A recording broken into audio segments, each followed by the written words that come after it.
రాష్ట్ర వ్యవసాయ రంగానికి రైతాంగానికి మరింత మెరుగైన విద్యుత్ సేవలు అందించే లక్ష్యంతో ప్రభుత్వం ప్రతిపాదించిన రైతు డిస్కమ్ ఏర్పాటు ప్రక్రియ తుది దశకు చేరుకుంది. ఈ నూతన విద్యుత్ పంపిణీ సంస్థ అధికారికంగా కార్యకలాపాలు ప్రారంభించేందుకు అత్యంత కీలకమైన లైసెన్స్ జారీకి రంగం సిద్ధమైంది.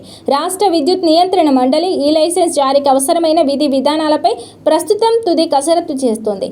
ఈ ప్రక్రియ పూర్తయితే దేశంలోని వ్యవసాయానికి ప్రత్యేకంగా ఒక డిస్కమ్ కలిగిన రాష్ట్రంగా ఇది చరిత్ర సృష్టించనుంది. కొత్తగా ఏర్పడనున్న రైతు డిస్కమ్కు అధికారిక హోదా దక్కాలంటే ఈఆర్సీ అనుమతి తప్పనిసరి. ఈ నేపథ్యంలో లైసెన్స్ మంజూరు కోసం రైతు డిస్కమ్ ప్రతినిధులు గత మార్చి 19వ తేదీన దరఖాస్తు సమర్పించారు. నిబంధనల ప్రకారం నూతన సంస్థ ఏర్పాటుపై ప్రజల నుంచి అభ్యంతరాలు, సూచనలు, సలహాలను ఈఆర్సీ ఆహ్వానించింది. ఇందులో భాగంగా మే 29వ తేదీన ఒక బహిరంగ విచారణ కూడా నిర్వహించింది.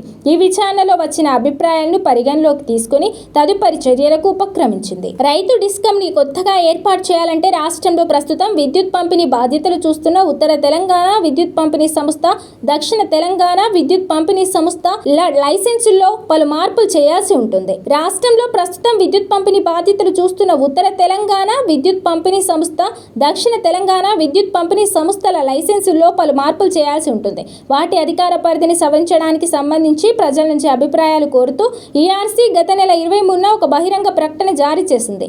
అభ్యంతరాలు, సూచనలు సమర్పించేందుకు ఈ నెల 22 వరకు ఇచ్చిన గడువు ముగిసింది.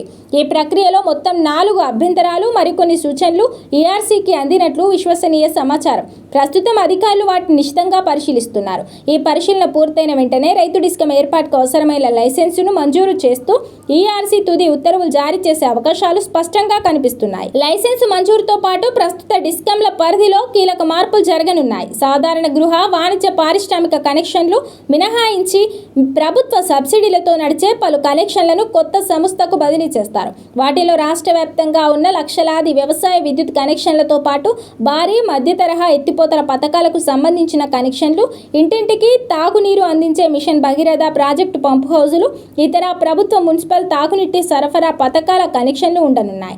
ఈ కనెక్షన్లన్నింటినీ ప్రస్తుతం ఉన్న 2 డిస్కమ్ల పరిధి నుంచి పూర్తిగా తొలగించి వాటిని రైతు డిస్కమ్ పరిధిలోకి మారుస్తారు.